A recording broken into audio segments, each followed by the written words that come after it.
Em nome do Pai, do Filho e do Espírito Santo. Amém. Mãe de Deus, passa à frente para essa catequese para que tudo concorra para a honra e glória em nome de Jesus. Ave Maria, cheia de graça, o Senhor é convosco. Bendita sois vós entre as mulheres, bendito é o fruto do vosso ventre, Jesus. Santa Maria, Mãe de Deus, rogai por nós, pecadores, agora e na hora da nossa morte. Amém. Em nome do Pai, do Filho e do Espírito Santo. Amém. Pessoal, bom dia. Então vamos falar hoje sobre a moralidade dos atos humanos. Essa catequese de hoje, a princípio, quando a gente fala sobre a moralidade dos atos humanos, a primeira coisa que vem à cabeça é, mas isso é algo muito simples, né? Se um ato é moral ou se não é moral, é uma coisa muito simples, muito básica, muito feijão com arroz. Mas aí a gente começa a estudar um pouco sobre a moralidade, a teologia moral, e a gente vê que é um universo, né? Para exemplificar o universo da teologia moral, eu trouxe isso aqui hoje para vocês darem uma olhada, depois se vocês quiserem olhar, é o Tratado de Teologia Moral de Santo Afonso de Ligório. São 5 tomos. Esse primeiro é a Prática dos Confessores, Teologia Moral, Prática dos Confessores. Depois, Teologia Moral da Regra dos Atos Humanos. Basicamente, a nossa catequese é sobre esse livro aqui. Hoje a gente vai falar exatamente somente sobre isso aqui, ó, sobre o tema desse livro, né? A Regra dos Atos Humanos. É o tema que eu coloquei ali, a Moralidade dos Atos Humanos. É esse livro aqui. O tomo 3, dos Preceitos das Virtudes Teologais. Os preceitos da moralidade presente nos preceitos das virtudes teologais. Esse é o tomo 2, na verdade. Tomo 3 esse aqui. Os preceitos do Decálogo, que é uma sequência.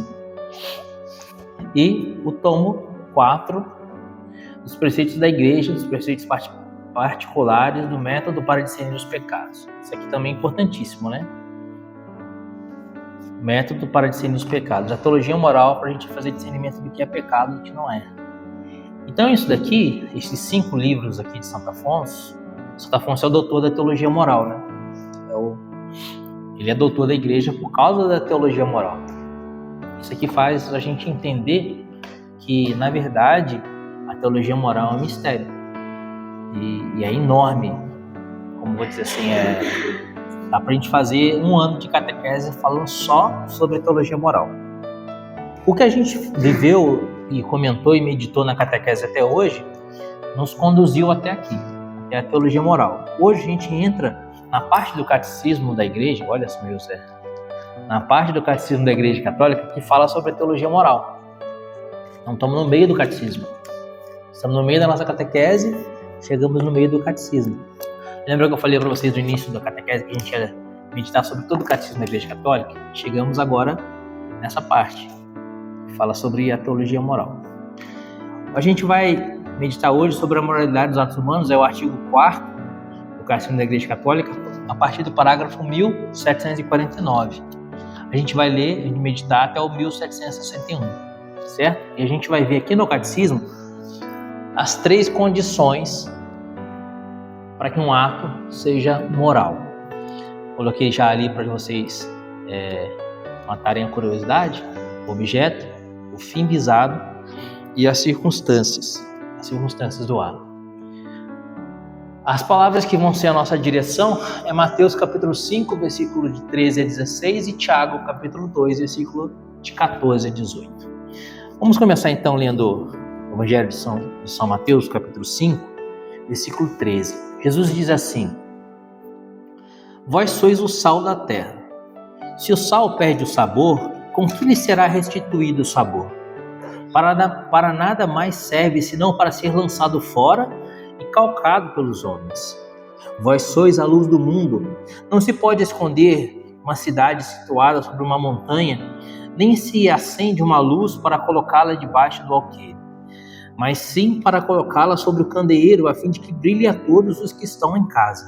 Assim, brilhe a vossa luz diante dos homens, para que vejam as vossas obras e glorifiquem vosso Pai que está nos céus.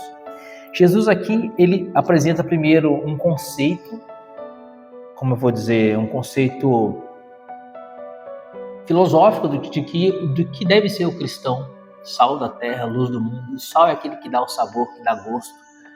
Luz do mundo, que ilumina o mundo, que mostra uma direção. A luz permite que as pessoas vejam uma direção. Essa direção que é o próprio Jesus que já disse: eu sou o caminho, a verdade e a vida. Então o cristão precisa ser essa luz que revela essa direção que é Jesus.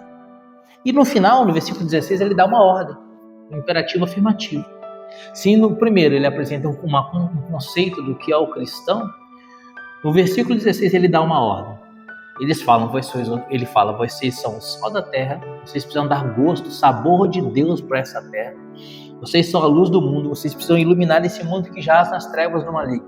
Beleza, agora ele dá uma ordem: brilhe a vossa luz. Versículo 16: assim brilhe a vossa luz diante dos homens, para que vejam as vossas boas obras e glorifiquem vosso Pai que está no céu. Então aqui apareceu uma palavra: obras. Obras. Brilhe a vossa luz diante dos homens, para que vejam as vossas boas obras e glorifiquem vosso Pai que está no céu. Então Jesus fala: vós sois o sal da terra, vós sois a luz do mundo. Mas como que eu vou ser sal da terra e luz do mundo? Fazendo boas obras. Boas obras, ou obras morais. E aí está o tema da nossa catequese hoje: a moralidade dos atos humanos, a moralidade das coisas que os homens fazem. A gente vai pegar agora Tiago.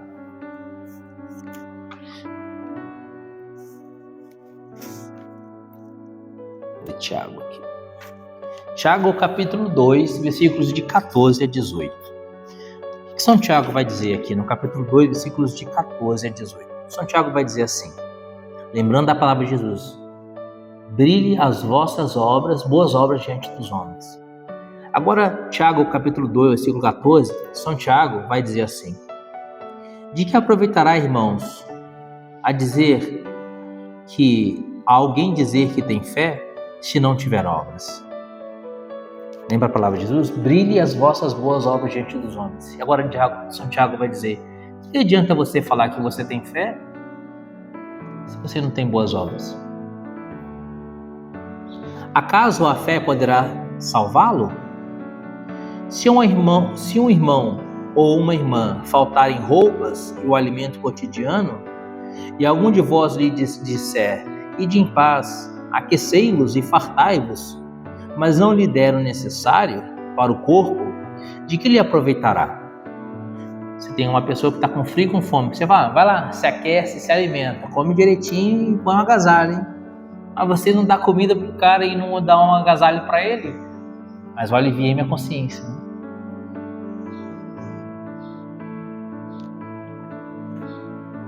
Mas minha boa palavra não adianta de nada para aquela pessoa. Ele continua com fome e com frio. Assim também a fé, se não tiver obras, é morta em si mesma. Mas alguém dirá: tu tens fé e eu tenho obras. Mostra-me a tua fé sem obras e eu te mostrarei a minha fé pelas obras. Então São Tiago está dizendo aqui: a fé sem obras é morta. Essa palavra é uma palavra bem famosa, né? A gente ouviu essa palavra várias vezes, né? A fé sem obras é morta. Ele vai dizer assim: mostra a minha fé sem as tuas obras. Você consegue me mostrar a sua fé sem obra alguma? Aí eu creio muito em Jesus, mas eu não vou à igreja, eu não rezo, eu vivo uma vida sem observância dos mandamentos, dos sacramentos, eu adultero, eu roubo, eu furto, eu prejudico os outros, eu dou golpe, eu sou um sétimo, sou estelionatário, mas eu creio em Jesus, eu amo muito Jesus, tenho muita fé. Outra, mas a sua vida não mostra isso. A sua vida mostra que você é um tranqueira. Não, mas eu não sou, eu sou muito de fé. Eu falo que tenho muita fé, mas minha vida é uma vida imoral. Uma fé de Facebook, minha vida é uma vida imoral. Ao contrário, se eu não disser para vocês que eu tenho fé, nunca falei de Jesus para vocês, mas você vê que domingo de manhã eu acordo e vou à igreja. Todo domingo de manhã ele acorda e vai à igreja. Vê eu rezando o texto. Vê eu lá nos Vicentinos ajudando as pessoas, dando uma cesta básica, ajudando as pessoas que passam necessidade. Vê eu dando um conselho para uma pessoa que está em situação difícil. Ajudando alguém que está precisando de ajuda, mas nunca falei de Jesus para vocês. Vocês percebem a minha fé? Ao ver que eu vou à igreja, percebe que eu sou católico. Ao ver que eu rezo o texto, percebe que eu acredito em Nossa Senhora e entendo que a intercessão de Nossa Senhora é importantíssima. Ao ver ajudando alguém que passa necessidade, você percebe que eu estou com aquele ato de ajudar alguém que passa necessidade, mostrando que eu tenho amor a Jesus na pessoa do irmão. Então eu não preciso dizer para você da minha fé. As minhas obras falam por si só. Por isso que São Tiago vai dizer que a fé sem obras é morta. Porque as obras são um transbordamento da fé. A fé verdadeira, se a fé de fato existe na alma da pessoa, ela vai brilhar. Brilhe a vossa luz diante dos homens, para que vejam as vossas boas obras e glorifiquem o vosso Pai que está nos céus. Por isso, o ato humano de um cristão, em si só, ele é moral. Se ele não for moral, você não é cristão de verdade. Mas como que eu vou discernir se esse ato, se os meus atos são atos morais ou não? Ouvindo a voz da minha consciência, a consciência muitas vezes é instrumento do Espírito Santo. Por muitas vezes o Espírito Santo fala através das nossas consciências. Mas, infelizmente, porque o homem muitas vezes mergulha no pecado, muitas vezes ele obscurece a voz do Espírito Santo que fala na consciência e ele deturpa a sua consciência justificando as suas obras imorais. Ou seja, dá desculpinha para continuar no erro. A consciência aponta o erro, a pessoa cala a voz da consciência dando uma desculpa. Um exemplo para a gente entender do que eu estou falando. Domingo é dia de missa, não é dia de ir na roça, como diz o padre Celso, né? Mas eu trabalhei a semana inteira, mereço, né? Mereço. Puta, passei a semana, tava lá do outro lado do estado, eu tava na fronteira com o Paraná, eu trabalhei pra caramba lá, só pra atravessar um negócio de uma água lá, eu achei 40 minutos de nado. Pelo amor de Deus, né? Final de semana, fazer um churrasco na roça. Né? Você justifica. O que a sua consciência disse pra você? É mandamento. Domingo é dia do Senhor. Você precisa honrar a Deus no dia de domingo. A sua consciência fala isso para você. Você sabe a consciência, mas você cala a sua consciência de maneira imoral. Então, por muitas vezes a gente cala a nossa consciência com desculpinhas. E esse calar da consciência com desculpinhas, ele acaba ficando tão frequente que a gente deturpa a nossa consciência. A gente deturpa a nossa consciência. E você acaba achando que é moral o que é imoral. De tanto justificar o imoral se torna moral na sua moral. Por isso que o Catecismo da Igreja Católica nos apresenta 3 condições para a gente saber se um ato é moral ou não é moral. Por exemplo, sexo fora do casamento. Hoje em dia é extremamente justificado o sexo fora do casamento. O homem foi feito para a mulher, é natural. O casamento é uma convenção social. O casamento foi inventado pelos homens. E assim as pessoas começam a justificar para que você viva da maneira que você quer viver, não da maneira que Deus quer que você viva. Isso é uma deturpação da consciência.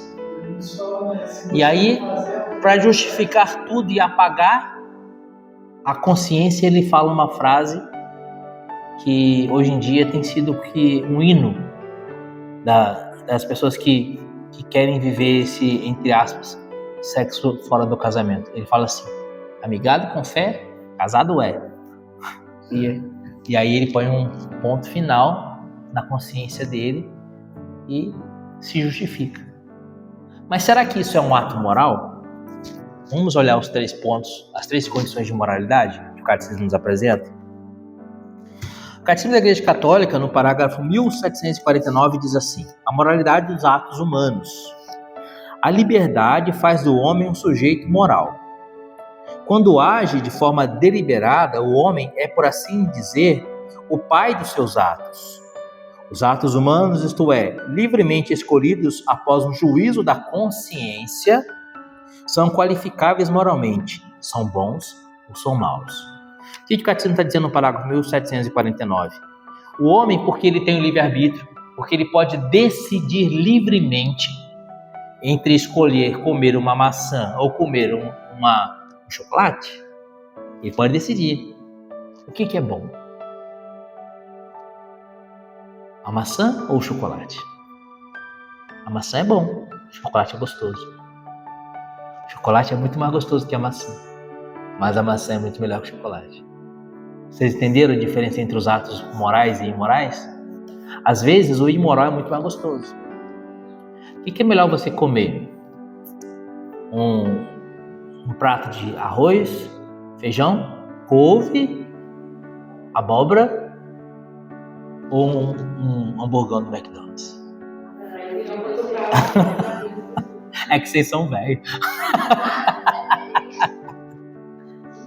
Mas muita gente vai falar assim, eu prefiro comer o hamburgão com batata frita e tomar uma Coca-Cola, né, Luiz? Ou vai ter que preparar. Micro-ondas. Qual que é melhor, Luiz? O hamburgão do McDonald's com Coca-Cola e batata frita ou arroz, feijão, couve e carne? Isso é uma coisa simples, né? Isso não é pecado. Não estou falando disso, não estamos no campo do pecado, estamos apenas no campo da nutrição, né? O que é melhor para o nosso corpo, para o nosso organismo. Então a gente percebe que muitas vezes o que é melhor, saudavelmente falando, muitas vezes o que é melhor não é o mais agradável, não é o mais moral, entendeu? Entre a maçã e o chocolate, qual que você vai escolher? Você acabou de almoçar num restaurante lá, você está num hotel, almoçou no restaurante do hotel, tudo incluso. Você pode pegar o que você quiser. Aí tem lá de sobremesa, maçã e chocolate. Qual que você vai pegar de sobremesa? Que nem cavalo? Cavalo adora maçã. A maçã você guarda depois para comer, né? Então a gente vê que muitas vezes os atos humanos são livres. Você faz a sua opção. Você é livre para escolher a maçã ou livre para escolher o chocolate. Só que isso vai trazer uma consequência para você. Uma consequência boa ou uma consequência ruim. A maçã tem nutrientes, tem vitaminas, tem fibras, tem benefícios. O chocolate só tem malefícios. O chocolate não tem nenhum benefício. Não presta para nada. Só que ele é gostoso. Mas não presta pra nada. O chocolate não traz nada pra você de bom. Mas gostoso. Marvado. Olha, psicológico. Eu preciso comer um chocolate. Diz, né?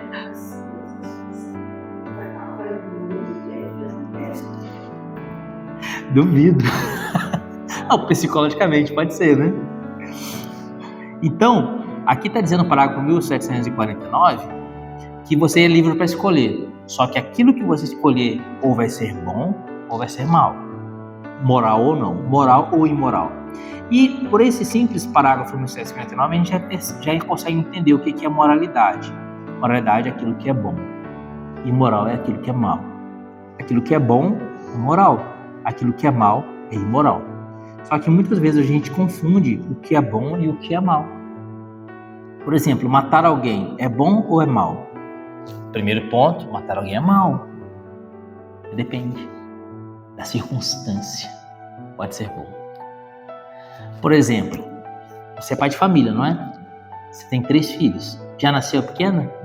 Amanhã? Ai, que benção. Você está andando na rua e vem alguém para tentar te roubar. Você resiste ao roubo. A pessoa tem uma faca. Tenta te esfaquear. Você deixa ele te esfaquear? Ou você pega um porrete e dá na cabeça dele e mata ele? Isso é legítima defesa. O Catecismo da Igreja Católica diz que a legítima defesa é uma obrigação do homem.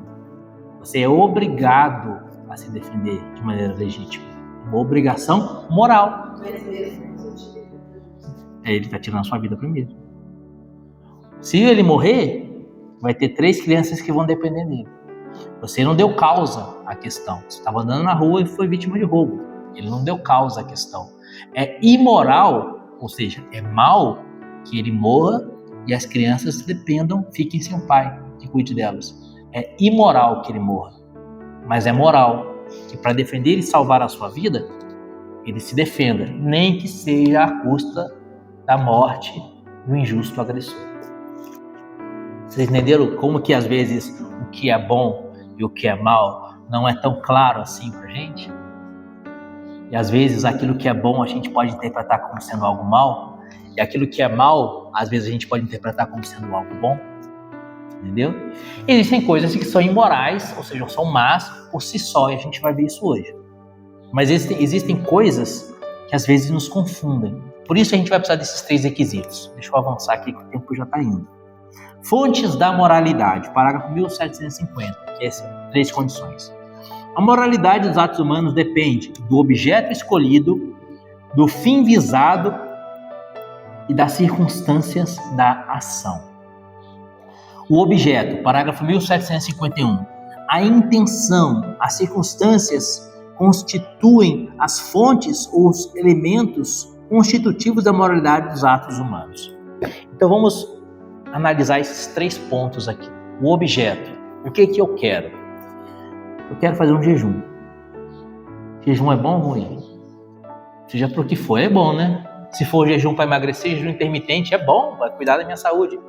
Se for um jejum com fim espiritual, é melhor ainda, né? Então todo mundo concorda que o jejum é uma coisa boa, seja esteticamente para a saúde, ou seja espiritualmente, jejum é uma coisa boa. Amém? Alguém discorda disso? Não. Objeto, jejum, moral ou imoral? Primeira peneira, moral. Segunda peneira, fim visado. Para que você quer jejuar? Quero jejuar para dominar a minha carne, para quando vier a tentação do pecado, eu não pecar. Moral ou imoral? Moral. Segunda, fim visado. Moral. Bom. Eu quero jejuar porque o médico disse que eu estou com colesterol alto. E ele disse que se eu fizer jejum intermitente de 16 horas, regula meu colesterol. Moral ou imoral? Moral. Moral. Primeiro, objeto, jejum. Bom, moral. Fim visado. Vencer a tentação. Muito bom, moral. Emagrecer ou manter a saúde. Moral. Eu quero jejuar para que as pessoas olhem para mim jejuando e falem assim, nossa, ele é o cara de jejum. Moral ou imoral? Imoral. Tá querendo? Não foi isso que Jesus falou? Quando jejuardes, perfumai a cabeça, lavai o rosto, para que as pessoas não pensem que você está jejuando e você já não tem recebido a sua recompensa. Não foi isso que Jesus disse? Então, você vê que o objeto é bom, jejum, mas ele pode ser muito mal. Se você usar ele para o fim visado for errado. Então você vê que o fim visado pode transformar algo que é bom, algo que é uma arma espiritual, uma arma que Deus te deu para salvar a sua alma, pode levar você a perder a sua alma. Se você não observar o fim visado e as circunstâncias. Por exemplo, ajudar alguém é bom? Quero ajudar uma pessoa. Coisa boa, né? Eu trabalho na prefeitura de Taubaté. Tem um colega que está devendo IPTU. Quero ajudar ele a pagar o IPTU, a quitar a sua situação com a prefeitura. Porque a prefeitura vai leiloar a casa dele porque ele não está pagando IPTU. Precisa ajudar esse meu amigo, senão vai perder a casa. Objeto, ajudar o meu amigo a não perder a casa por causa do IPTU. Bom ou ruim? Moral. Bom. Fim visado, que ele não perca a casa. Bom, né? Então, objeto, primeira peneira, bom. Fim visado, bom. Circunstância, como que eu vou fazer isso? Ctrl, delete.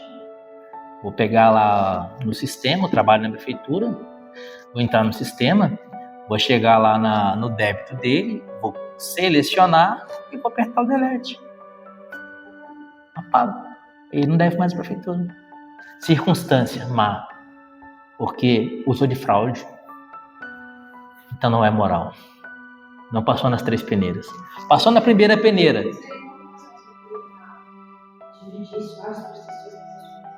Então, mas aí seria moral. Mas olha as 3 peneiras. Objeto: ajudar meu amigo que está perdendo a casa. Moral: muito bom. Moral: caridade, né? Fim visado: que ele mantenha a casa dele. Passou na segunda peneira. Terceira peneira: circunstância. Vou usar uma fraude. Só tem um jeito. Eu vou ter que deletar o débito dele aqui do sistema para ele dar um jeito. Vou dar um jeitinho brasileiro para ele não perder a casa. Não passou na terceira peneira.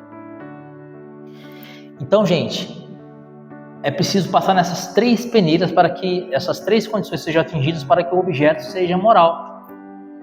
E existem coisas que jamais serão morais porque não passa na primeira peneira. O objeto já é imoral. Por exemplo, o aborto. Ah, mas a menina foi estuprada e é justo que ela interrompa, né? Não fala abortar ou matar, interrompa essa gestação porque ela foi vítima de estupro. Essa daí é... Então, vamos usar esses 2 argumentos. Primeiro do estupro, depois do meu corpo, minhas regras, né? Ela foi estuprada, então ela tem direito de abortar. Vamos ver as 3 peneiras? O objeto, o aborto, é um objeto mau por si só. Por quê? Ela foi estuprada. Desse estupro, Deus é tão bom que ele consegue tirar algo bom de uma situação ruim. Ele fez isso na cruz. Santo Agostinho de Hipona vai dizer que se Deus não soubesse tirar algo bom do mal, o mal não existiria no mundo. Mas se existe o mal do mundo, é porque Deus sabe desse mal que aí está, tirar um bem que ainda é muito maior. O estupro é um grande mal por si só, é um grande pecado, uma grande desgraça. Mas Deus é tão bom que ele é capaz de tirar do estupro uma vida. A vida humana é a glória de Deus. A vida humana é a glória de Deus. Uma vez uma mulher foi se confessar com o Padre Pio de Pietrelcina e ela se sentou no confessionário e ela não tinha nem começado a confissão. O Padre Pio era um santo de 7ª morada e o santo de 7ª morada nessa terra já antevém as coisas celestes. Então ele via os anjos da guarda, ele via Nossa Senhora, ele via Nosso Senhor Jesus Cristo.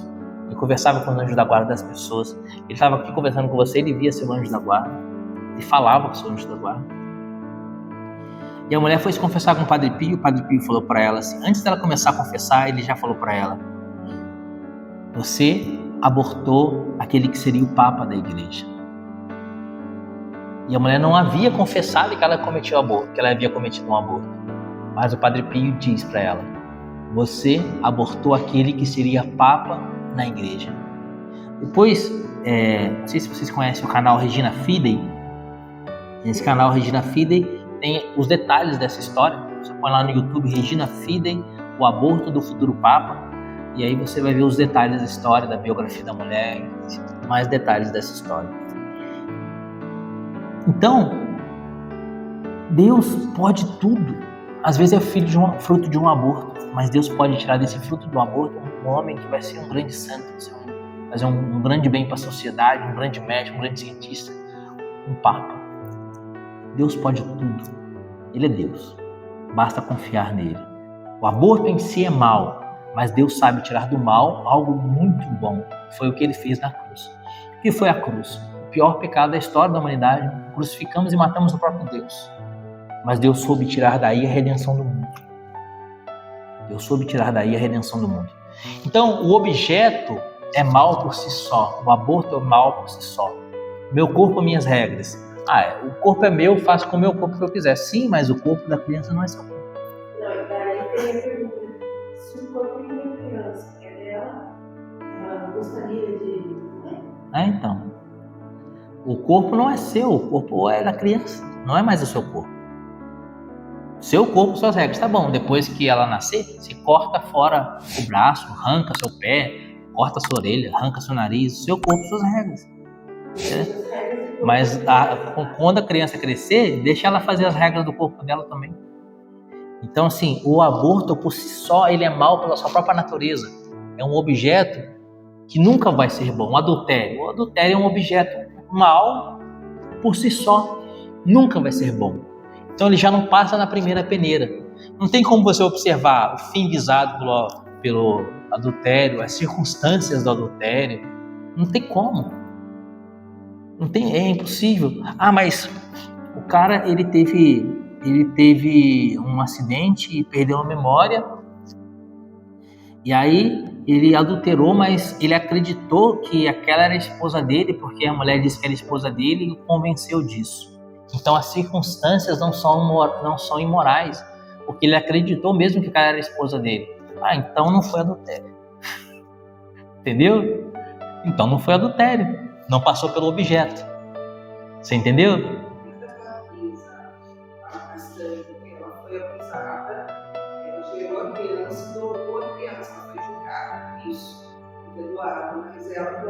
Sim, se a pessoa não tem condições psicológicas de criar um filho fruto de um aborto, dê a adoção, é moral.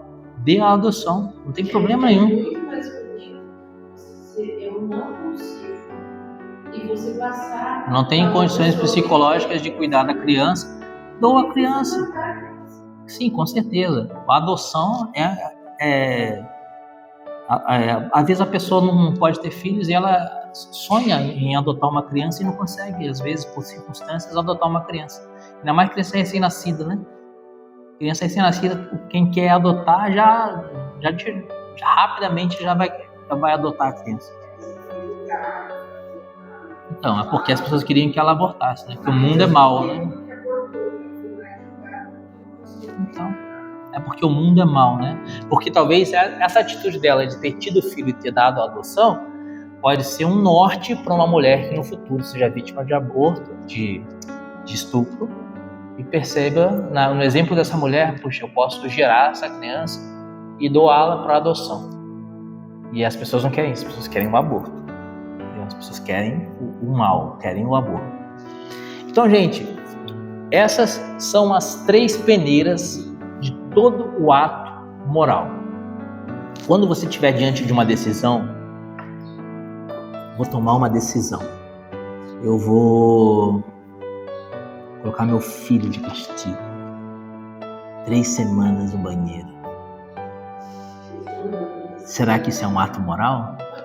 Qual que é o objeto? O castigo para que ele não mais ande de bicicleta e atropele os motoqueiros. Né, Luiz?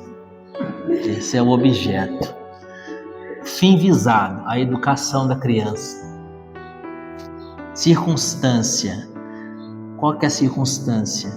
O castigo para que ele evite cometer novamente aquele ato que colocou em risco a própria vida dele, do motoqueiro, né? É um ato moral, não é? É um ato moral. Passar pelas 3 peneiras. Chique. A moralidade dos atos humanos. Por que isso aqui é importante pra gente?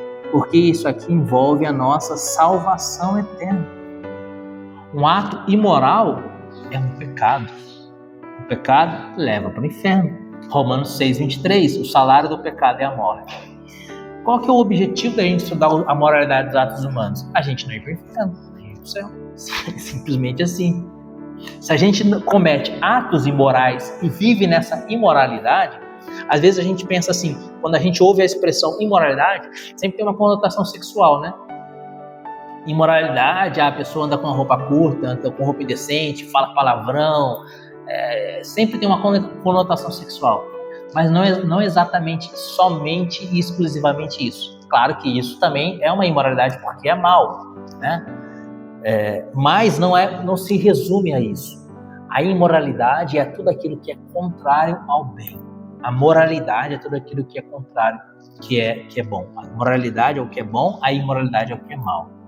Diante de uma decisão que eu tenho que tomar na minha vida, ou diante de uma coisa que eu estou vivendo e a consciência me acusa, a consciência aponta, o Espírito Santo fala através da nossa consciência, isso que você está fazendo não é bom. E aí eu passo nas 3 peneiras. Todo dia eu chego 15 minutos atrasado no trabalho e meu chefe não liga. Ele não fala nada. Mas aí eu começo a pensar. Eu chegando 15 minutos atrasado e minha consciência falando que isso não é bom. Ah, mas meu chefe não liga. Se justificou. Mas é bom? Aí você passa nas 3 peneiras. O objeto. Chegar 15 minutos atrasado. Para que você está chegando 15 minutos atrasado? Por preguiça. Porque eu não me programo, acordo tarde. Já não passou na primeira peneira. Tá vendo? Fim visado. Ficar mais em casa e trabalhar menos. Não passou na segunda peneira. Terceira peneira, circunstância. Para que você está? Qual o fim? Para que você está fazendo isso? Qual é a circunstância que te leva a fazer isso? Trabalhar menos, ficar mais em casa, ficar mais de boa. Então é imoral. E é uma coisa simples, não é? É imoral. Chegar atrasado na missa, chegar em cima da hora para mim. Missa começa às 10 horas, eu chego 1 minuto para as 10.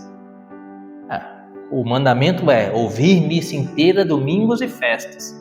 Se eu chego 1 minuto para 10, o padre começa às 10, ouvir a missa inteira. Beleza, cumpri o mandamento. Mas é moral? Objeto, participar da missa. Você quer participar bem da missa ou esbaforido, na correria? Eu quero participar bem. Objeto, participar da missa. Então, participar bem da missa. Fim visado, a glória de Deus. O que vai dar mais glória a Deus? Você chegar a 10 minutos e ao Santíssimo, fazer 10 minutinhos de adoração eucarística, sentar no seu banco em silêncio, meditar o que você vai ver o santo sacrifício, ou chegar correndo? Fim visado. Não passou na primeira, não passou na segunda peneira. Circunstância. Não, quem nunca chegou? Quem nunca chegou em cima da hora?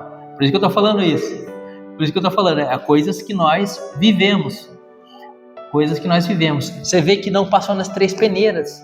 Não é bom. Se não é bom, é mal. Se é mal, não contribui para a minha salvação, mas contribui para a minha perdição. Ao contrário, se eu examinei as 3 peneiras e vi que não é bom, eu vou fazer o contrário. Vou chegar cedo, chegar 10 minutos antes. E isso vai ser algo que vai me conduzir para a santidade. Então, examinando nessas 3 peneiras, o objeto, o fim visado e as circunstâncias, a gente examinando isso em toda a nossa vida, tudo aquilo que a gente faz, aos poucos a gente vai caminhando para a santidade. Vamos nos tornando santos. Porque a gente vai vencendo aquilo que é mal, aquilo que é imoral. Amém? Santo Afonso Maria de Ligório, rogai por nós. Glória ao Pai, ao Filho e ao Espírito Santo, como era no princípio, agora e sempre. Amém. São José, rogai por nós. Nossa Senhora, Mãe da Misericórdia, rogai por nós. Em nome do Pai, do Filho e do Espírito Santo. Amém.